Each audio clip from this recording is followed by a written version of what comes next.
joining us. And frankly, this was at the behest of some of you. By the way, I should have asked, can you hear me? Are we thumbs up? You can hear me? Okay, very good. It looks like you can hear me. Thank you. So thank you. Thumbs up, you can hear me.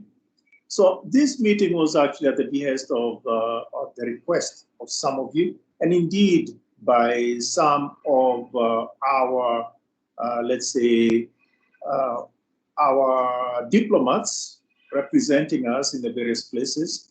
And in particular, I would mention the UK, also the US, but also others, including also Ambassador Kamau Macharia, who here in Nairobi, who obviously they were all interested in having us converse with you about the specific element is the Diaspora Remittances Survey that we are launching, or we have launched. So to explain to you what it is.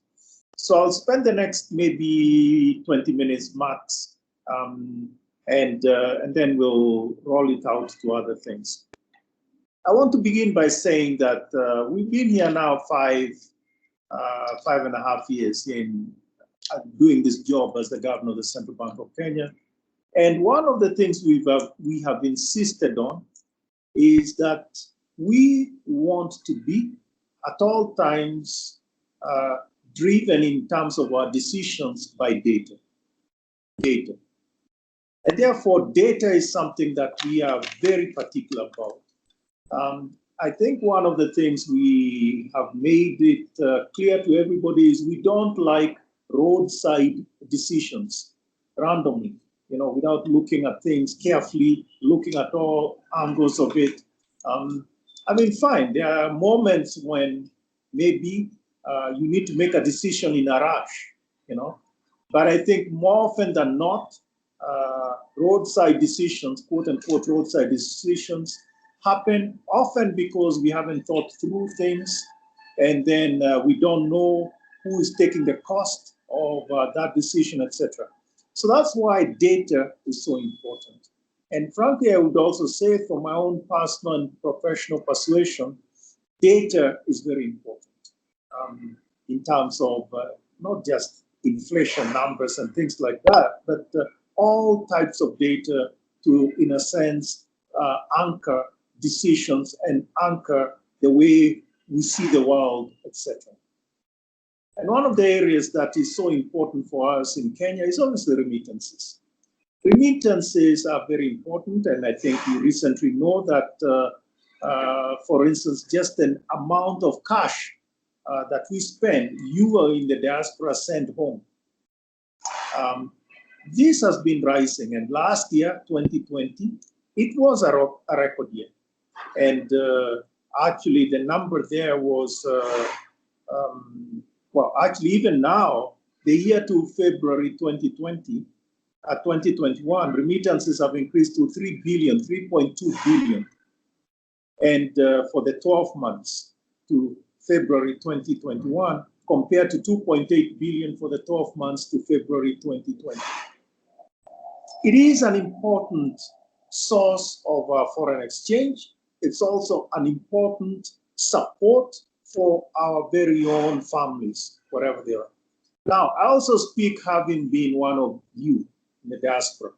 I spent 20 straight years in Washington, D.C. with some of you. Unfortunately, I cannot see all of you, but well, I think you'll remember me. And I also spent, before that, I was in school. I did my my PhD at Yale, where I was some 5 years. So it's in terms of being away and the concerns of money, etc., I guess I've seen both sides of it. From when you're as poor as a church mouse, when I was a grad student, we all understand that.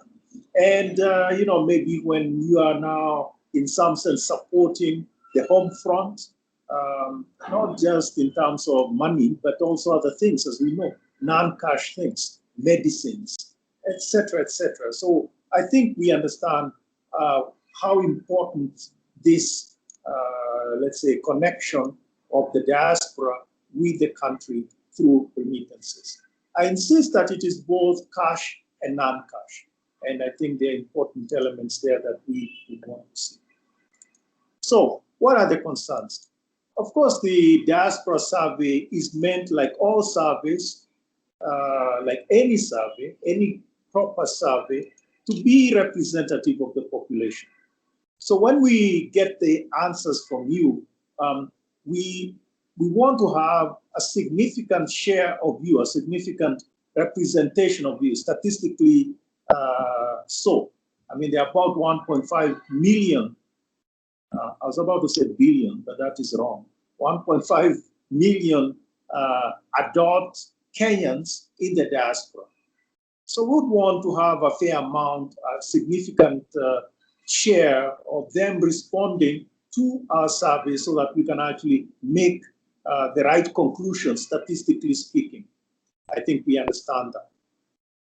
But what are the questions? So that's what the survey is there. But what really are we trying to get at? I'll also come back to the things that we are not trying to get at. You know, there's a standard question that everybody talks about, the cost of transfers, the cost of making the non-cash transfer. Now, the cash transfer. Now, some of you have been in the diaspora for maybe as long as I have, 20 years plus, and you've seen all the changes. I remember trying to send money home by going, years ago, by going to, this money, I guess they're called, what is it called? MoneyGram, right? And the other one, Western Union. Western Union is the one I remember. I remember exactly where it was. It was actually on Connecticut Avenue, on where I used to go. And you'd be there with 20 other people, miserable people like you. And you'd be there and you'd be charged an arm and a leg. And at that time, if you transmitted 200 US dollars, that was a lot of money. And the cost was significant. My point is, it has come from that. Of course, we never even thought, at least myself, I never even thought of using my bank to make that transaction, right? Now, today and now, there are all sorts of other avenues, right? And I think you know them as much as I do. I'm not going to go through them. But the issue is, and actually the cost has come down to the point where you can actually send even $20, yeah, 20 US dollars, the equivalent of that wherever you are. I'm sorry, I'll talk about US dollars, but not because I'm talking of the US economy, but I think, it's just a number in a sense, right? So things have come down in terms of cost and potential. You don't need to go into that office or that shop with 20 other sorry people like you. You can actually do it from the comfort of your own room or your own office, on your phone, etc. The channels have changed. However, the fundamental question what is the cost of the transaction on average?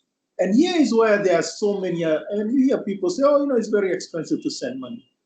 Well, I know it has been, but we want to be sure. Let's use data. What's the cost of transferring $200 or transferring X amount to Kenya, to your family, etc. Let's use the data that you have, your own experience. Tell us about that. As a matter of fact, the target is to reduce the cost to about 2%, 2 to 3% of the transmission to be the cost of transaction. And that's our expectation, our target. So the efficiency cost, how long does it take? By the way, you also have to be careful that there are other hidden costs in some of the transactions that you do. So, I'm not going to go into all of that, but I think the point I'm making is that is an important question that we are asking you, and we want to know from your experience. Are there any challenges that you encounter, right, in transmitting, remitting cash or non-cash? I can tell you about my own challenges when I was transmitting things. And I think we all know, we were in Washington, D.C., when somebody was coming back home, we'd all, forget the shoes. Yeah, okay, fine, shoes. But I mean, to me, the biggest issues that I had to deal with is medicine. Medicine, for obvious reasons. But I think the point I'm making is, let's hear what are your challenges. Let's understand how difficult or how easy it is to transfer things. Now, we then go to other things. How are the remittances being used? Now, this diaspora survey is actually in two steps. We are first talking to you, the ones that are transmitting the remittances. And then we will talk to the people here. We'll do a survey of the people here to see how is it that they use the remittances. We'll also ask you that question, but we'll collaborate it with the answers of the second phase of the diaspora survey. And I think our understanding and our general sense is that a lot of it is used for, building houses, investment in houses, etc. So the home that you're building, or your parents, etc. Of course, there's a lot that is spent for education, and of course, there's some that is that is used for upkeep for the family, the grandparents, etc., etc. We all understand that. But I think we need to understand better how, the character of this. And the more we understand it, the easier it will be for us to decide on how to improve the framework for you. There's one element that I think is also very important, which is we need to understand better how much information do you have about Kenya. Investment opportunities. Some of you actually are very active in our government securities sort of investments. T-bills, T-bonds. Just yesterday, we sold another T-bond this is the infrastructure bond. It is completely tax exempt, tax free. This was actually, I believe it was 18 years. There are others at different levels, different times for maturity, etc., etc. I mean, we had put out 60 billion Kenya shillings. That was what the bid we put out, and it was very, very attractive. Some of you are there. We got bids of something like 88 billion. So you can see it was completely oversubscribed. And the point is that, yes, it's very attractive, but the question is, do you actually get that information out there? Now, maybe you can say, well, it is on the internet, or we can say it is on the internet, so you should see it. I mean, you can see it on our website. But I think the point for us is let's not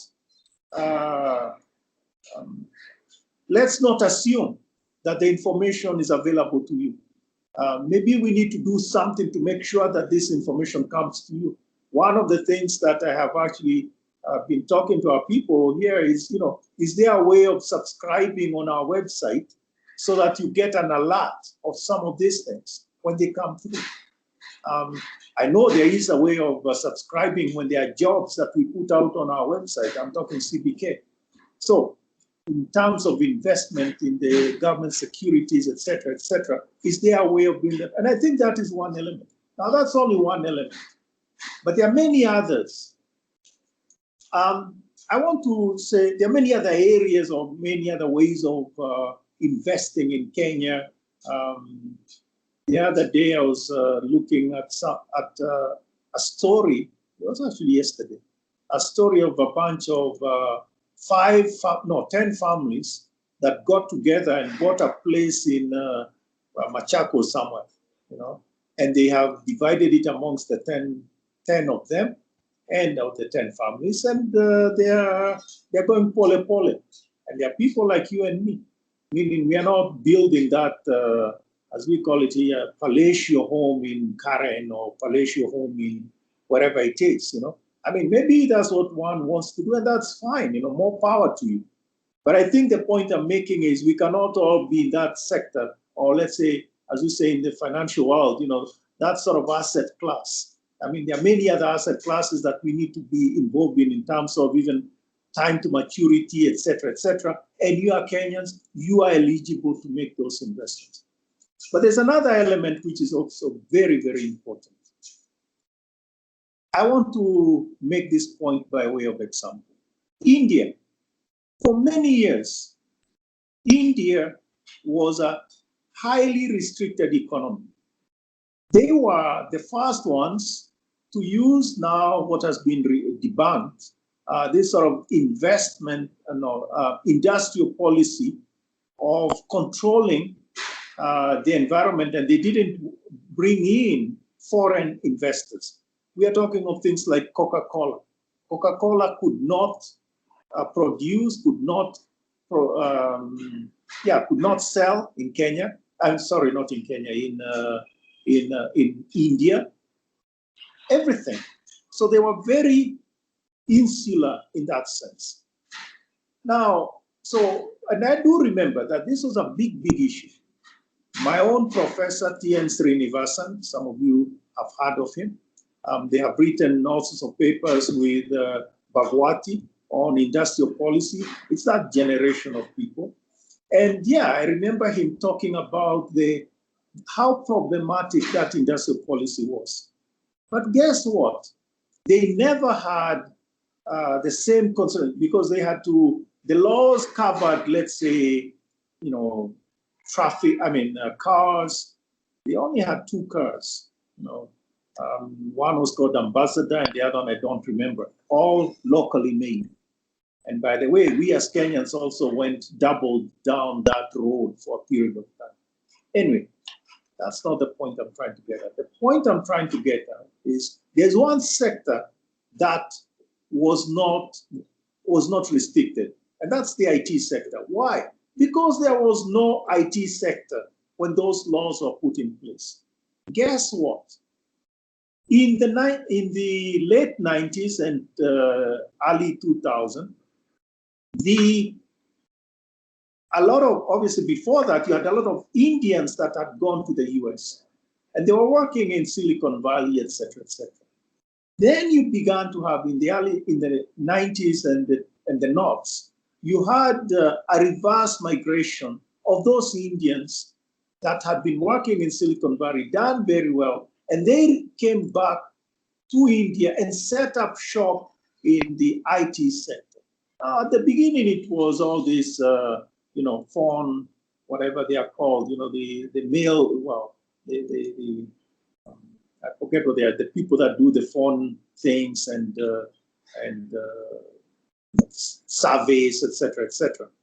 But eventually, you ended up having good, solid investors, people that had worked hard in the Silicon Valley and actually became entrepreneurs in the IT sector in India. So and that is how the IT sector took off in India. Today, it is a massive thing. So I think the point here, and actually China has also followed a similar model. Although it's true, one can argue that, or some people have argued that there has also been some sort of government policy from the perspective of India, from the perspective of China. But in the case of India, it was virtually 100%, the reverse migration of Indians, diaspora really, that came back to those talents as entrepreneurs and also professionals. You did have the reverse migration of professionals, but it was also it was primarily the reverse migration of entrepreneurs, investors who came into the Indian IT environment and made it what it is today. Why am I being so, let's say, explicit about this? And I don't want to sound negative, but I can ask the question, at times we look at some of our Kenyans and others, but maybe instead of naming Kenyans, let's name South Africans, right? Elon Musk, right? One of the premier sort of big names, let's put it that way, probably one of the most wealthiest persons in the, today on the planet. But my question is, how much has he invested in South Africa? a country where he was born, etc., etc. Maybe not as much, right? Now, I'm not saying, remember I was diaspora as well. I don't think there's a right the country should say, I own you. Obviously, we know that. But I think the point I'm making is that if there's anybody making an investment in South Africa, shouldn't it be first and foremost people like Elon Musk? Because it is their country. Now, I don't know whether he still has a South African passport or not, but I'm just talking now by way of example, right? So from my perspective, if we are talking investors in Kenya, before we begin talking about all the other investors around the planet that will come, I mean, we do have Kenyans that could actually make those investments. No need to give them special this and all that. They have the most special thing that they could ever have, which is a passport, a Kenyan passport. Now I should say it's actually an East African community passport, but that's being a bit legalistic. Whatever it is a Kenyan passport and you have it, and therefore you should feel that you could be part of what I would call the Kenyan success story. Colleagues, we are at a time when I think we need you. We are at a time when we need you. We are at a time when we need to push forth, really to take off. And it isn't because of politics or any of those things. Those are not that's not my department. My department is to say, if indeed we had Kenyans, if we had a bunch of like-minded Kenyans that are interested in being top professionals, that are not interested in taking shortcuts, that are interested in actually, working hard to deliver and to get whatever, penny there is, according to the law, paying their taxes, paying proper salaries to their right people, not this maneno of, being beaten up like a slave by your boss, etc., whatever the image that is. If we have those sort of Kenyans, this country will be different. Because those are the examples that our generation, our kids will see. Today now, people are more excited about, get rich quick schemes. Get rich quick. The Bentley, the Lamborghini, the flashy car, the palatial home, all that. I mean, is that really what we are about? Is that really what we're going to give the next generation? And you have seen it. You are there. You've actually seen how things are around you. And I think that's really why this diaspora survey is so important. And therefore, my last point is to encourage you strongly to actually fill in and to actually submit your return on the diaspora survey. Now, it has been running for 2 weeks, and it will run until May 17. And I think the one thing I would say is, we have more people listening in now than we have the returns that we have so far received in the last 2 weeks. I think that's a bit disappointing. So I would encourage you to put in your views. Put in your views. It's so important. It is true some of you, are suspicious that this will be used by KRA. The answer is no. This is not what we are doing. KRA can do their business. Mind you, I also know, remember, again, as I keep saying that I feel close to you because I was one of you. And also, if you're in the US, you know what happens if you have, you don't have papers. The Latinos, as we call them, they say sine papeles. Some of us that are there and don't have, proper documentation, whatever that means. So we are worried to show our head anywhere. This is not the case. You should be comfortable that those are issues that we are not going to. We are not going to use in any way. And frankly, the way the remittance survey has been put together, it is quite, quote unquote, naked. So you can see that there's no personal information that can be tagged. The only information I think we're asking there is so that we can follow up on questions. I don't think we even have telephone numbers there. We don't have telephone numbers, so you shouldn't worry about that. So anything there, I think we ask you for your email address or something like that, and that is so that we can follow up with some question. But certainly, I think I just want to put to rest any suspicion that may be there, that we are trying to get information so that we can corner you, 2, 3. It's like playing chess. So in 2 or 3 moves, bam, we do something that is detrimental to how you do things. So I again ask you, or I encourage you to complete the survey as soon as you can. Please don't wait until the last minute. This is the one thing which I don't understand, why we always wait until the last minute. I don't know. It's not a trait of just ourselves. It's a trait of many of us, right? Wherever we are, last minute. Somebody says, if it were not for the last minute, many things would never have been done. And I don't think that's the way we want to do, just last minute. Do it early, send it around, circulate it amongst, as we say here in Kenya, sambaza it.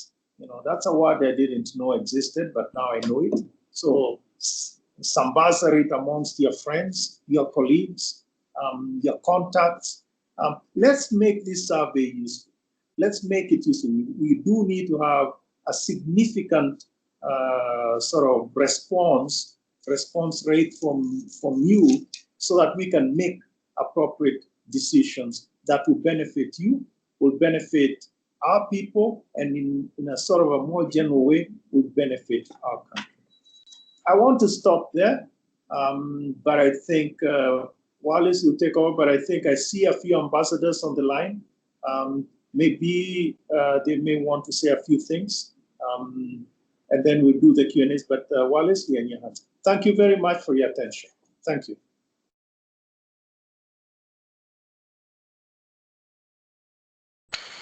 Thank you very much, Governor. The guys who can see on screen, just thumbs up if you can hear me, just to be sure I'm not speaking to myself. So thank you very much.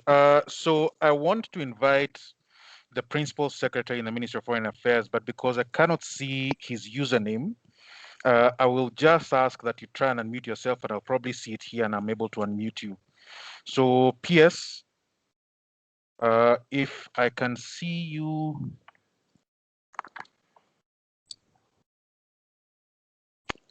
We'll just give it a second. If you just try and unmute yourself, I believe I'll be able to see you here and you'll be able to speak. In the meantime, just as a reminder, there's now somewhere in the region of 330 something odd number of us on the meeting. That's why we're keeping it muted. If you have anything that you want to ask, to clarify, or anything like that, I will ask that you put it in the chat. I'm seeing a lot of you putting in messages on the chat function. It's easier that way than to try and just get people speaking into their cameras and everything like that. So if you just put it there, we'll be able to pick these questions up and answer them. Again, just calling out to the PS Ministry of Foreign Affairs, if you're able to just let us know so we are able to unmute you and have you speak to us. I'll give it just about a few seconds.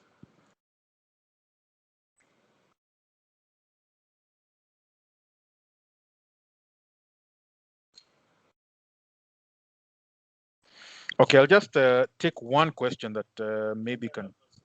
Yes, ambassadors, I know I've seen quite a number of you. I've seen Ambassador Mayo and a whole bunch of them. Any of you that wants to speak, please, again, just try and unmute yourself and I'll hit the unmute button for you and you're able to speak. I've seen a huge number of ambassadors, including Ambassador Mayo and quite a number of people. I think I've seen Brasilia and places like that.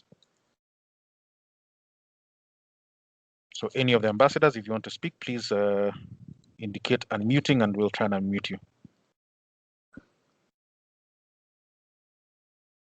Okay, Governor, I'll just, if you don't mind me doing this, I'll ask you one question that has come through. We'll try and sort the permissions for people.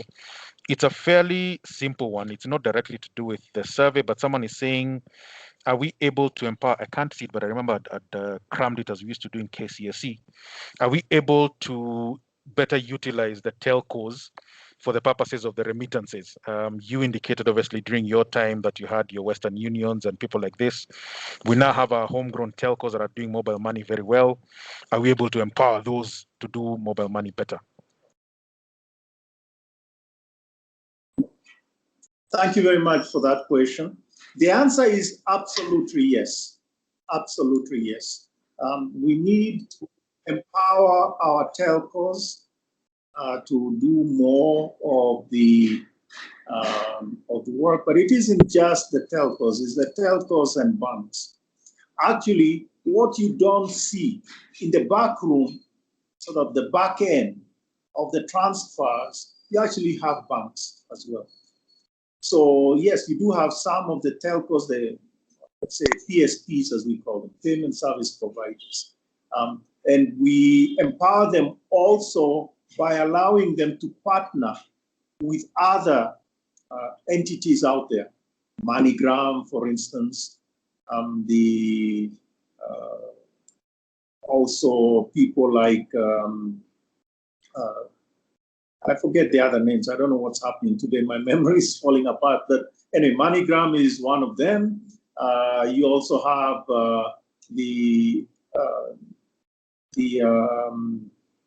well, I forget now the names of the various products, the various providers of these payment service providers around the world that they have linked with. We've allowed them. We've looked at the agreement that they are having and how they are going to transfer the money, and we see it's appropriate. Also, it is appropriate in terms of does not create some sort of financial stability risk, and so we allow them to have and to provide that service to their clients. As a matter of fact, that's why the cost of transmission has come down. The banks also are doing the same. So banks are also working with other entities out there, because remember, you cannot go when you're in Washington, let's say, or if you're in let's say if you're in South Africa, or you're in Japan, or you're in the UAE, there's no M-Pesa shop that you can go to. So you have to have those services or the ending points of those services on your phone provided by somebody else. Could be even your bank. So I think we are doing a lot to actually have these relationships.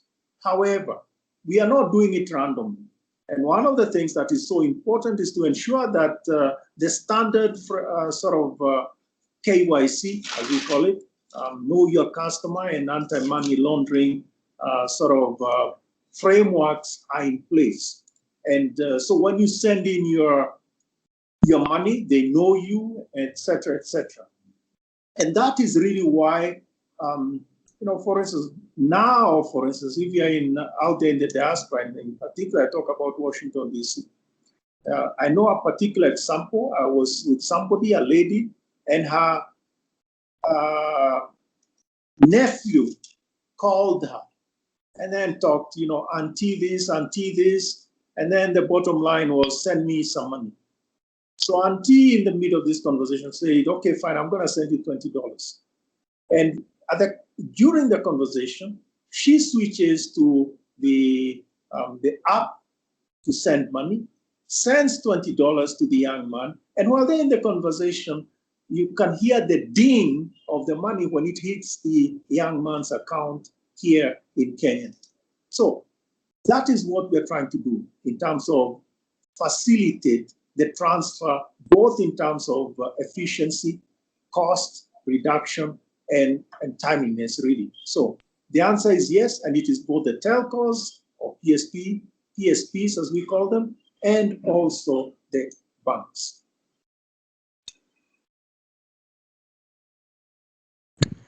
Now, I'm putting someone on the spot who's a good friend, Ambassador Omolo.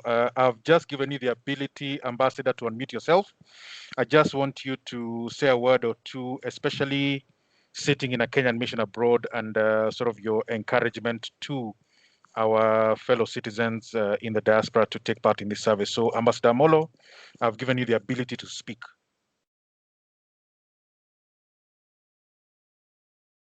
Ambassador?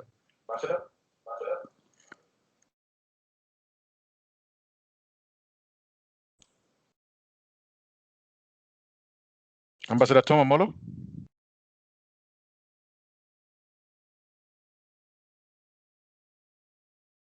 Okay, as we wait for that, there's a number of questions, Governor, that are coming through, which I believe are revolving around the issue of citizenship, and two things about that citizenship. One is the ability to not just do remittances, but invest as a possible citizen of another country, although these are obviously people who are born and have their hearts in Kenya. And the second question, which we'll try and get someone from the Ministry of Foreign Affairs to answer, is a related one, which is a question of dual citizenship. So is this able to be eased in a way that enables Kenyans to feel they can invest as Kenyans and not as foreigners? Thank you for your question. If I understand it, I think the issue of remittances is clear. So you'd be sending to specific people. Money can be sent by anybody to anybody in Kenya, etc. Now, in terms of the investments, the first point I would make is actually Kenya is the most open economy that I know in sub-Saharan Africa in terms of investments. In terms of asking for, or let's say, restrictions on investments and citizenships, etc. So I think I would like to understand that better. And maybe this is what you need to tell us, that you don't have enough information, or there's some restriction that you know that we don't know. So I think the point I'm making is, at least as I know it, meaning on paper, Kenya is perhaps the most open or to investments in sub-Saharan Africa. I could go wider, but at this moment I'm only talking about where we are, meaning in the neighborhood, not just East African community, I'm talking everywhere. I don't know, anyway, so I think the point here is that even for those that are, let's say, are Kenyan at heart, but have, let's say, different nationalities, they can invest. And as I said before, for instance, our infrastructure bond is very attractive to foreigners as well. Very attractive to foreigners, meaning people who don't have the Kenyan passport. So I don't think you should see the Kenyan passport or lack thereof or dual citizenship as a constraint. Now tell us if indeed it is a constraint. As I say, it's like, sorry to put it this way, we are living in an environment that is lockdown, right? Environment. It's not lockdown, frankly. It is containment measures. Lockdown is what the UK had in Europe, where you only walk your dog for half an hour, and the rest of the time you're in your house, or you go to buy milk. I mean, that's serious lockdown. I'm just making the point that when we now talk about the environment we are in, frankly, it's not lockdown, it's a containment measure. Containment meaning you're in this one zone, the counties that are there, and you're working. You can work, you can come to the office, etc. if you are not going outside the border. But anyway, that's not the point I'm making. What I'm trying to get at is somebody can tell you, oh, the law requires you to be at home by 8 o'clock. But actually, if you're out there at 8:30, nobody will bother you. So you can see there's a disparity. Now that's a negative disparity, a bad one. But I think the point is, if I told you the lockdown or the curfew begins at 8, that is the law. And then you tell me, no, it is the law, but actually reality is different. So I think that is what we're trying to understand better. What is it that you see that is stopping you, etc., etc. Maybe it is information needs to be put out there easily. Years ago, I'm sorry, I'm dating myself quite a bit. When we had all these restrictions on customs and importing of things, I don't know if you remember even things like motor cars and things, right? This is before the liberation of our exchange rate, et cetera, et cetera. So we are talking in the pre-93 era, et cetera, et cetera. At that time, or during that period, when you sort of when you wanted to get money, in terms of foreign currency, etc., etc., or even if you brought things into the country, it was a nightmare. Why? Because nobody knew what. There were like 300 rates. If you brought shoes and they happened to be women's shoes, that was one rate.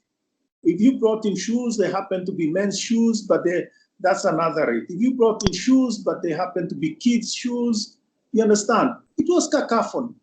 And nobody could show you. This was long before PDF, PDFs and things like that. So today you can go online and find whatever it is. Then you didn't have that. So what was I saying? The guy at the border obviously had a field day, because he'd say, no, these are, you could even argue about whether they are men or women shoes. I mean, after all, if you are bringing in Nikes, are they men or women? And so he'll give you the higher rate, whatever it is, because he was there, he was king. So information is a big issue. And maybe that is what is lacking. And we need to understand better. So I don't want to prejudge or to push in a particular direction. That is precisely why we have the survey. That's precisely why we have the Diaspora Survey. Let's hear how things are from your perspective.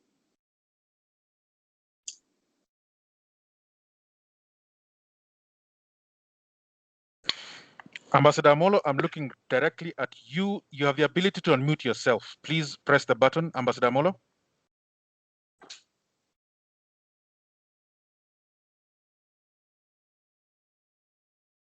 Okay, we'll keep trying. Another question, Governor. It asks, what is the goal in knowing how my Shosho uses the money I send to her? And he says, this is Moshai. Murioki says, after looking through the survey, what is the goal in knowing how my Shosho uses the money I send to her? Thank you. I don't think the issue is to ask Shosho how she spends, like accounting for the equivalent of $100 that you send her. I don't think that is what really we want to understand. But I mean, if Shosho gets it, that is for personal consumption. That is consumption. But the point is one thing to say, well, maybe I'm sending it to my mother, and so much for it is, I mean, she gets 10% of it is personal consumption, maintenance, let's say. I'm not going to ask her how much rice, how much kimbo, and things like this she's bought. But, that's maintenance. But then she's putting some in.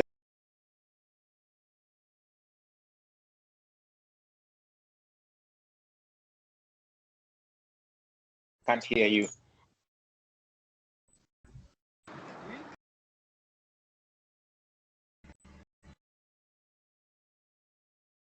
It's important for. Okay. So can I continue? Okay. So I think that is what we're trying to get to understand. Not so much to pin down Shosho and ask her to give us an accounting of how she spends her money. But rather, is it, and you can think of the large categories, right? Is it consumption? Is it maintenance? Let's put it that way. And generally, maintenance has been, has actually, it allows us to maintain the, well, it's steady. By the way, one of the puzzles that has come up, this is a puzzle. When the COVID hit a year ago, the World Bank, in its, the economists there, and I'm an economist, so I'm guilty as charged, they predicted that remittances will fall by as much as 20% in 2020. And this is sort of like across the board. And guess what? Actually, it's just been the reverse. Remittances for us were the highest they've ever been. How much did they grow in 2020? 10%. 10.7% in 2020 growth. We look at other countries, not just ourselves. This is not a Kenyan problem, a Kenyan sort of resilient story. It's part of it. I was talking to the governor in the Comoros. Also, remittances is what supported. Remember, they didn't have tourists, but remittances supported them. The Gambia as well, Mexico as well. The only country I haven't checked is the Philippines. The Philippines is also a significant sort of remittance. The question, though, is not just has it gone up, has it gone down? Why did it go down? Why did it go up? And I think this is what we're trying to understand. Maybe you, as members of the diaspora, and now I'm not talking just Kenya, I'm talking about everybody, have a very strong homeward bias. So it's a lot better, you'd rather skip your lunch, skip this, skip the other, don't even, terminate the TV subscription or whatever else it is, but you want to continue sending that money to Shosho or to your family or whatever else it is. And particularly during 2020, that's when they were hit the hardest. And that's when maybe you push yourself a lot more so as to provide them with even more support during. We don't know. There's only one way of finding out, which is to ask you. That's why we're asking.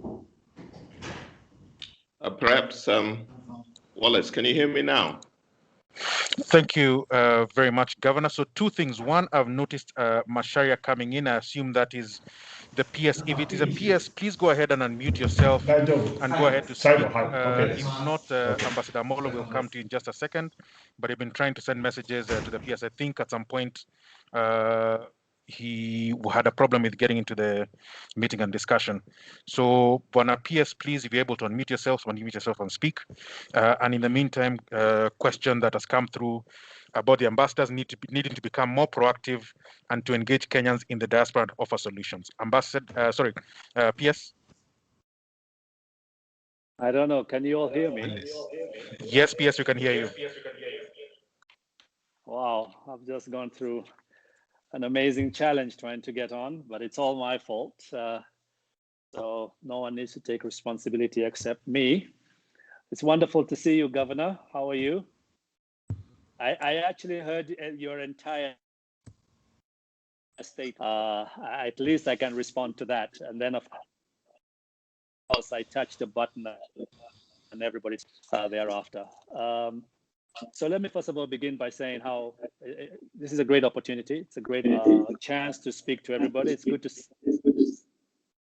all of you out there. I'll try and keep it since I know you've been on for quite a while already. And anyway, I haven't heard much of else that was spoken, so I don't want to speak out of turn.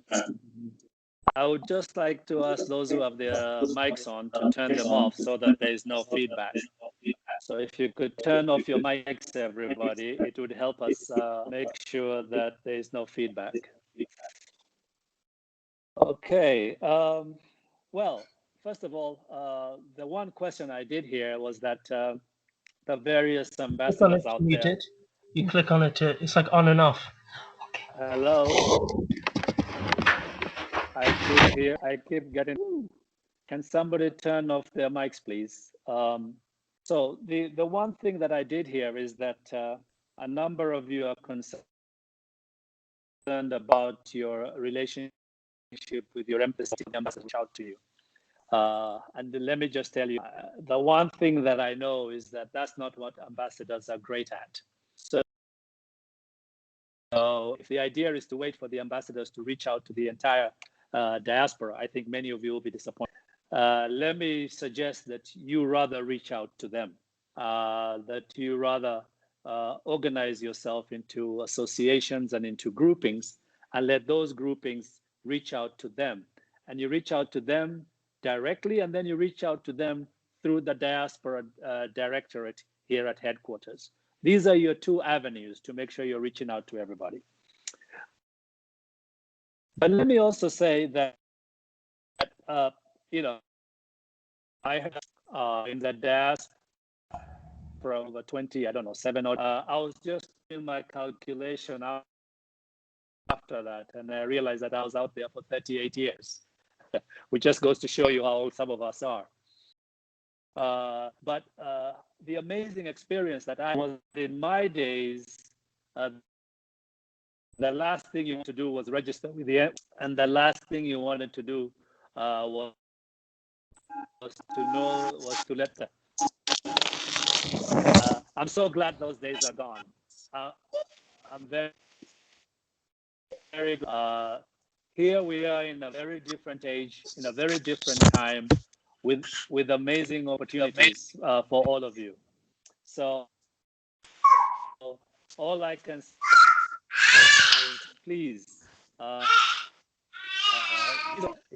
you to the mic, please. It's very loud on the mic.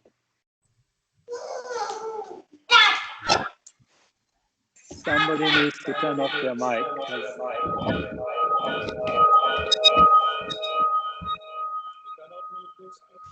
No, I'd have to mute someone to mute everyone. So, ladies and gentlemen, sorry, I've had to mute everyone, so I want to try and unmute the ambassador by himself. But in addition to that, if you can please have the discipline of muting yourself. I had a very young Kenyan in the diaspora trying to get into our meeting. Mr. Ambassador, please carry on if you're able to unmute yourself. All right, I've unmuted myself. Please, you may want to unmute yourself. Okay, good. So the reality is that it's a very different experience, and I heard the saying just to everybody to get in on the act, and I was very pleased with it because I know people have taken advantage.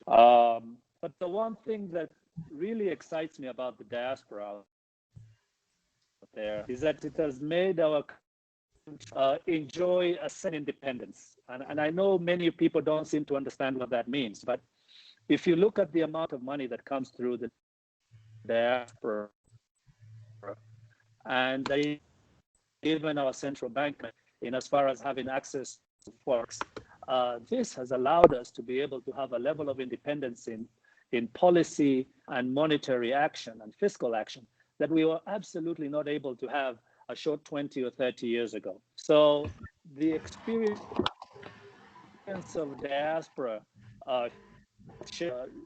funneling its remittances, our central bank, incredibly empowering thing. And we can only say, please continue to do this because it's huge.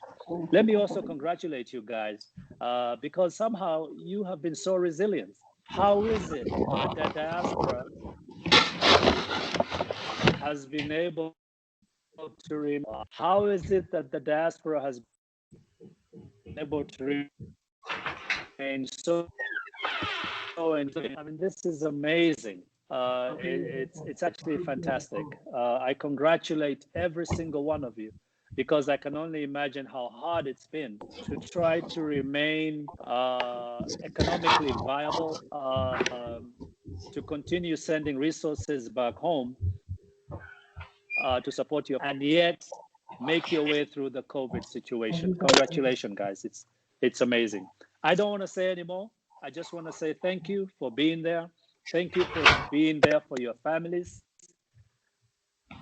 Thank you for the survey is out there. Please give us the data we need to make this work better, to ensure that we're able to make your own remittances get to deeper lengths. Please continue to engage. Give us the feedback that the governor was asking about, and let's all make this a better experience for all of us. So thank you all. I wish you all the very best. And I hope we can also pass this COVID situation and see you home visiting positive. God bless. Bye-bye.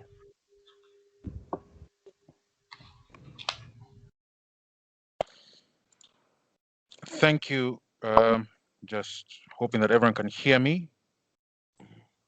Thank you very much, Ambassador Macharia Kamau, the PS in the Ministry of Foreign Affairs, who's also one of the hosts of this Diaspora Remittances Survey. I want to give this chance to Ambassador Tom Omolo, who is our man in Berlin. 50 years ago, that would have been a very nice phrase to make in a spy movie. But now Berlin is a very normal and ordinary city. Ambassador Omolo, please, if you can. Yeah, Wallace, can you hear me now?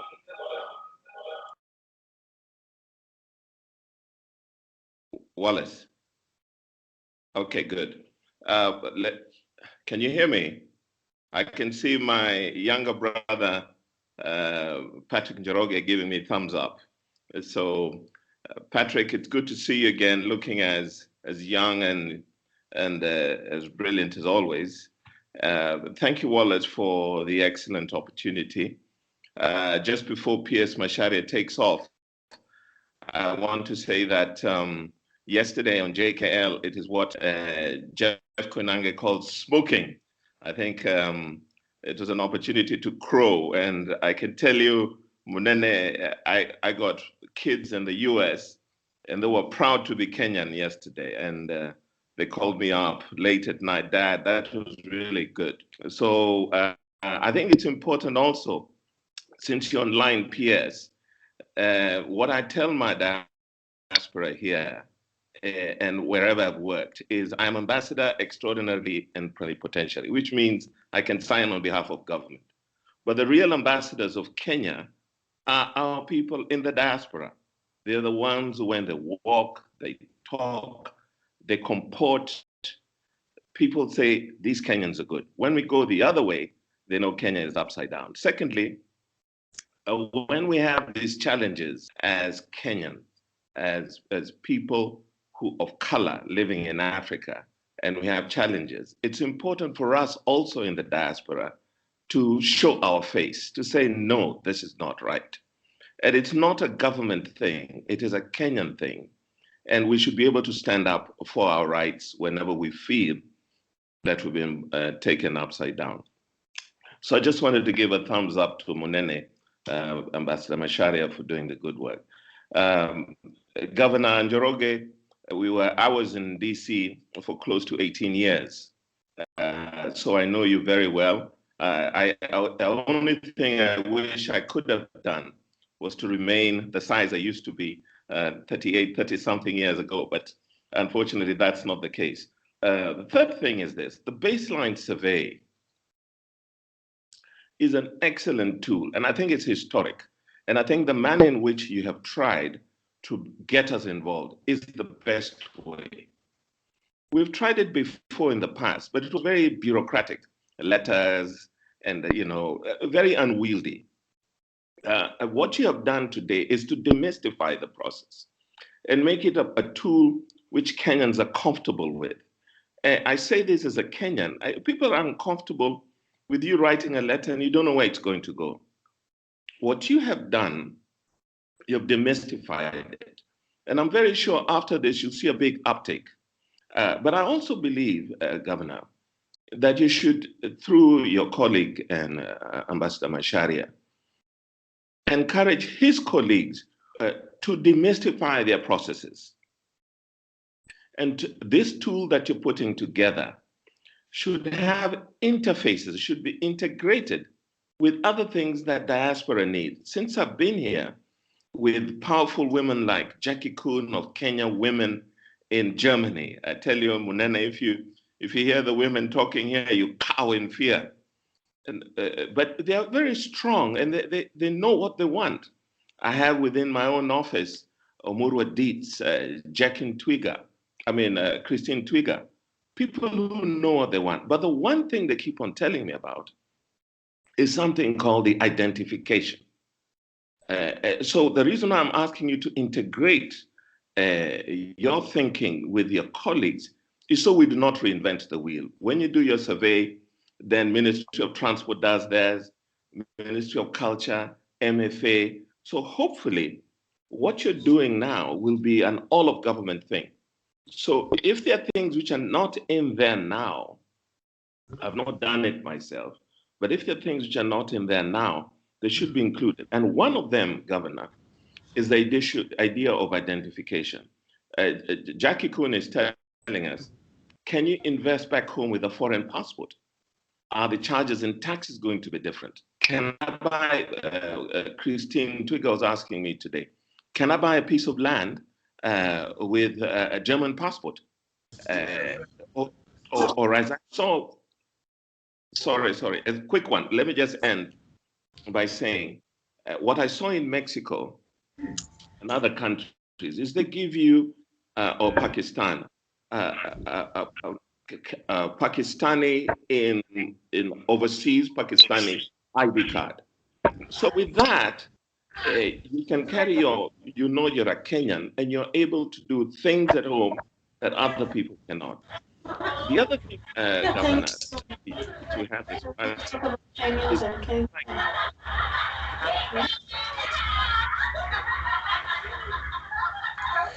Sorry, please mute yourselves. Please mute yourselves, whoever you are.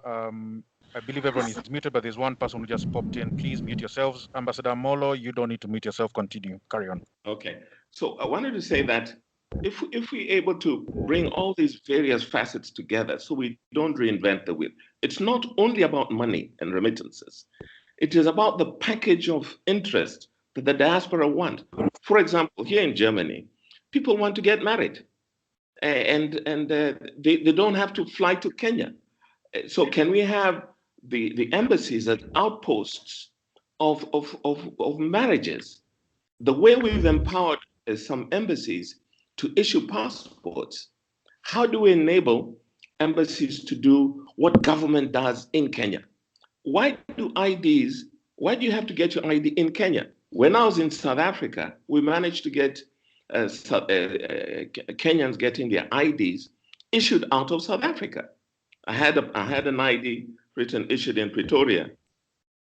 Unfortunately, Governor, you'll be sad to learn, nilipigwa ngeta hiyo ID ilipotea. So I had to get another one. But the point I'm making is we can use the embassies as outposts of government, of Kenyan business, of Kenyans. Today I had a very good session with the Fresh Produce Association of Kenya. And I told them our job is to make sure that Kenyans make money here and Kenyans make money there. We are your representatives. So the idea that ambassadors don't reach out to their diaspora is wrong. Well, it's not wrong. It's something that we also as ambassadors need to demystify. We are not angels somewhere. We are people who are reachable. Jackie can tell you, and other Kenyans who've come back, and when I presented my credentials, I gave them my cell phone number. But I tell you a problem with that, Governor. When I was in South Africa, I gave somebody my cell phone number. And about 3 a.m. in the morning, out of Cape Town, he called me, sasa mdos, si tunapewa hapa bwana. Uko aje 3 a.m. So I said, bwana, 3 a.m. unaniamshaje kwa nini mzee? So that there are ways in which you can work with the diaspora so that their needs are met, okay? And that we can also do the best thing for our country. As you say, Governor, correctly, this is the best time to do it. It's like what they call a perfect storm. We have a problem called COVID. We have a depression in economy, but it's also an opportunity where creative ideas can mobilize Kenya to do good for themselves. And it's not only about sending chums home. It is Kenyans investing. Today, for example, I was given an opportunity. Somebody says, mangoes are coming up. And somebody said, well, I know a farm in Masaku where they produce mangoes. So how can we create relationships that enable small-scale farmers, people like these here, get an opportunity to sell their things and to make their lives better? So what I'm saying is, Governor, this baseline survey, whatever platform is here, can also be a tool that we leverage to open up doors for other people. I can see Christine Twigger here harassing me with another story. So Britain is out of the EU, so There is no ID issuance in Europe. So so these are the things, hopefully Ambassador Macharia, with his colleagues, because they have their own networks, can say, can we enable our embassies to be one-stop shops for doing a lot of these things? I see Jackie Kuhn is giving me thumbs up. Utanipigia kura nikitaka ugavana ya Central Bank. Asante sana. So Wallace, thank you very much. Thank you very much. That's all I had to say. Thank you very much, Ambassador. Sound, I know it takes a bit of time to get in, so I hope I can be heard perfectly now. Thank you very much, Ambassador Tom Amola. And before that was our PS for Foreign Affairs, Ambassador Macharia Kamau, both of whom, and including the governor as well, empathize with the situation of the diaspora, given the fact that they were diasporans as well. Two very quick ones before I give it to the governor to close. We know we've been here for now an hour and 16 minutes. One is very directly to me. Samuel Gekonyo says, Mr. Wallace Kantaya, and he writes it in bold. Let us not evade the big question in the room. Will this survey be used to levy charges to the people we send money to, or to money we remit back home? Trust and honesty is key in the success of the survey.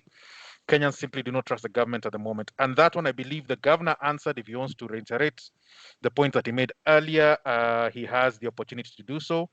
The other one is just a fairly housekeeping one from Catherine, who's asking, is there a recording of this meeting so that we can forward to the many Kenyans who are not listening, as it's very important to understand the survey's intention.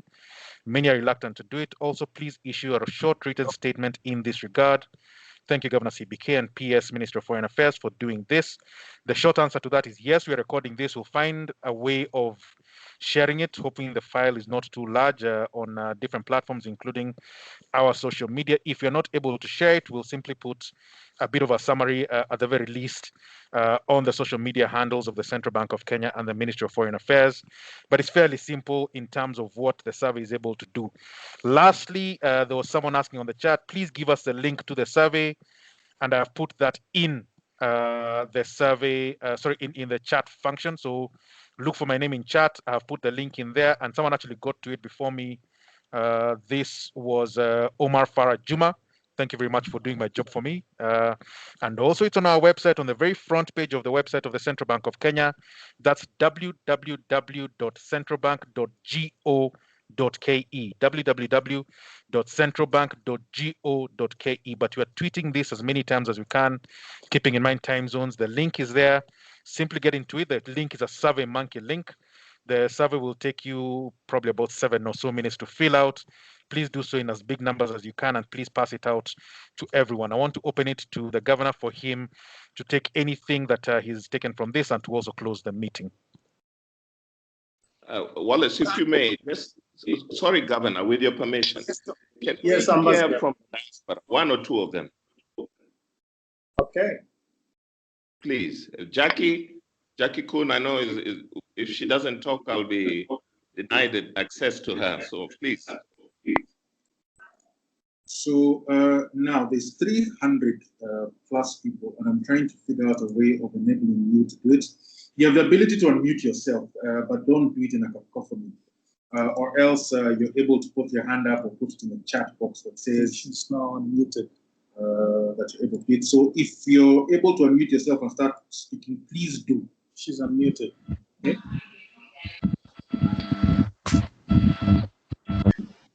Hi, everybody. Good afternoon, good evening. Oh, can you hear me?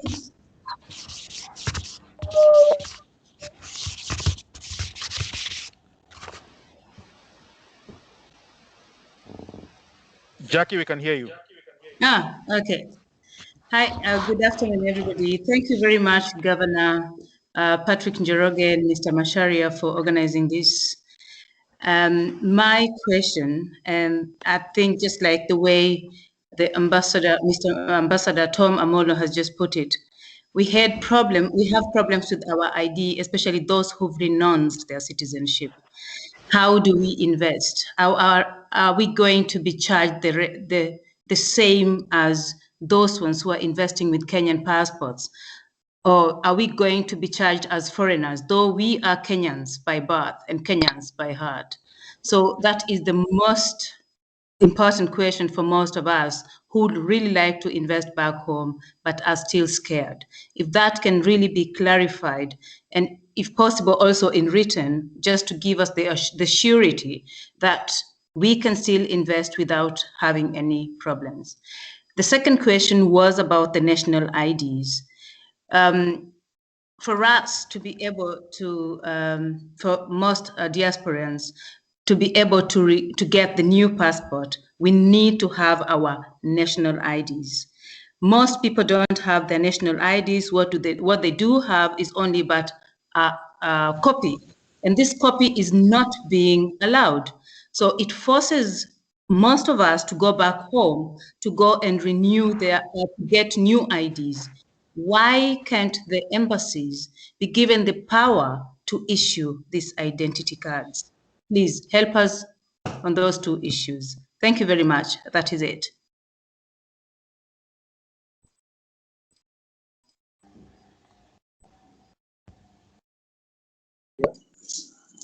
Thank you very much, Jackie. And I think in sequentially reverse order, thank you, Ambassador Molo. It's great to see you again. I think I'm approaching your size, Ambassador. I have a problem, I'm sure. And thank you very much, Ambassador Macharia. We are very grateful that you have not only made those points, you also have been very, very supportive of us as a central bank. And indeed, throughout this period when we have discussed the survey, you have been really one of our champions. So thank you. I would say that as diaspora, members of the diaspora, I think you do have some very, let's say, strong advocates in the ambassadors that have spoken, and indeed the other ambassadors that I have had the occasion to meet. One of the great things of my job is when I travel, I end up meeting with the ambassadors and informally, but also in more formal setting. And frankly, I would say that even though I would want to differ a bit with what Ambassador, both of you, Ambassador Macharia and Ambassador Molo say, that maybe you are not so focused on the diaspora. You can use those words. But I don't know. I mean, when I've spoken to the ambassadors, we talk about the diaspora. And they're the ones who talk about these investment issues that we talked about, meaning the Kenyans, wherever they are. You know, we talk so much about the Kenyan, I don't know, Mwangi, who was in Tesla, for instance. We have another young man, you know, Munagu, who is working for Boeing. He was part of the 787 design team, and he's doing brilliant things. We have other, yesterday I was on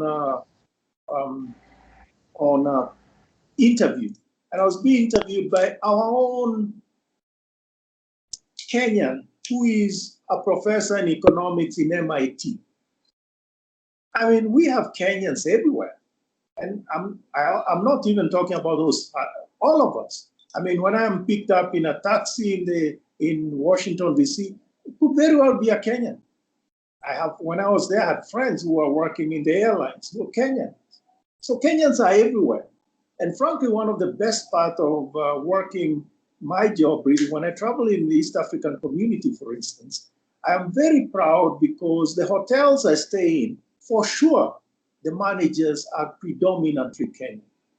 So my point is there's a lot of smarts, a lot of entrepreneurship that we can bring and connect with Kenya. And this is really the start of something that is big. And I completely share the points that Ambassador Molo said that this is the beginning. We had to start somewhere. So to finish, I want to confirm again that this will not be used for any other, let's just call it, with all due respect, some sinister motive, right? So it is what you see is what you get, meaning what we are telling you we are going to use it for is really exactly that. And you shouldn't be concerned about our passing on your personal information to somebody else.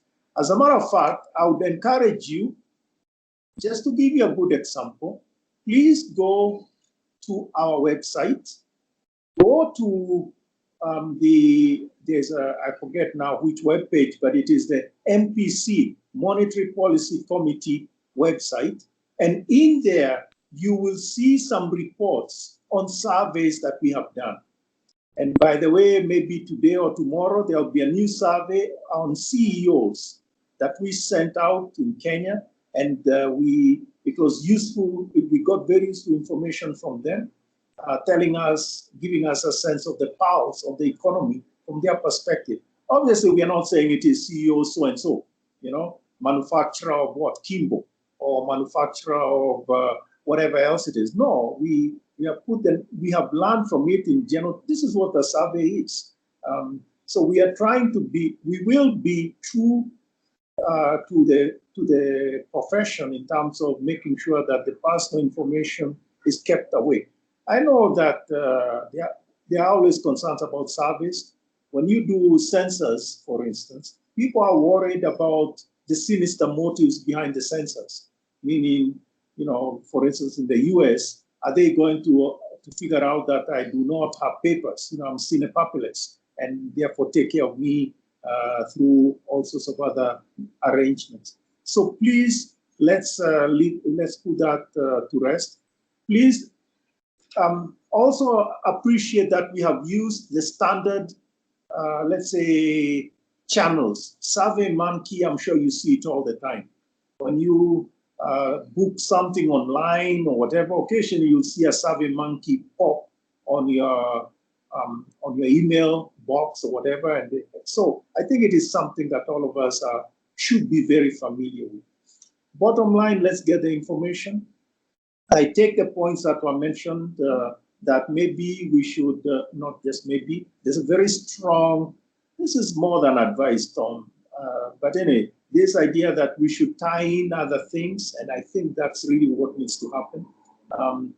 And the question about one very important question that Jackie asked, this thing about investment and the declaration of your ID and how to get the ID. By the way, when I was in the US, that was my problem also. I had the old IDs. I never got the second generation ID until I had to apply for this job. That's when I had no choice but to get the second generation ID, which was a major nightmare. So I do understand what it is that you go through with those sort of hurdles. But I'm pretty sure that we can overcome those if we present those questions correctly. And I'm sure we do have a very, let's say, proactive, or should we say, solution based, oriented sort of staff in our embassies, etc. I've also, having said all that, I also think I've found very helpful people in the embassy in Washington. To this day, they are my friends. These are people who maybe I just got to know because I went there, wanting one thing or the other. So it is our country, it is our embassy, and I think we should be happy for that. I want to end, again, encouraging you to push this thing out as much as you can, be our champions. I also want to say that I'll find ways, I'll talk to the ambassadors, and Wallace will talk to some of the ambassadors in specific jurisdictions like the US and the UK, where we have a large number of Kenyans, and see if they're having any specific questions about this survey. But I think the jurisdictions that obviously we have a lot of people, the US, UK, UAE, South Africa, and others, but I think those obviously are significant. And I think we need, and it's interesting how different they are in terms of the problems that they have, and let's say the sort of character of the Kenyans or the diaspora in those places. So thank you very much for your attention. Again, Ambassador Macharia, thank you for being our co-host, and thank you to everyone else. Thank you to the other ambassadors that joined us. We also have an email address that you can send messages to. And this is, you can send it to Wallace at comms at whatever it is, comms, C-O-M-M-S at centralbank.go.ke, go Kenya, .go.ke. So central bank, one word. And it is on our website. We are very open in terms of this sort of information. So please ask any questions and I'm sure he'll direct it appropriately. So thank you very much and have a very good afternoon, good morning, good evening. Those in Australia, thank you for staying up. And those that are just waking up, wherever they are in California, well, have a very good day. Thank you very much. Thank you all. We thank you for taking so much of your time. There's still questions coming in and we'll get as many of them answered. Brian, in Malawi, with regards to incentives for foreign companies and things like that, we'll get you answers to all those. Comms at centralbank.go.ke, at CBK Kenya, that is on Twitter. We are able to see all those. Bring your questions there and we'll answer as many of them as possible. Thank you and do have yourselves a good time. Thank you very much. Bye-bye.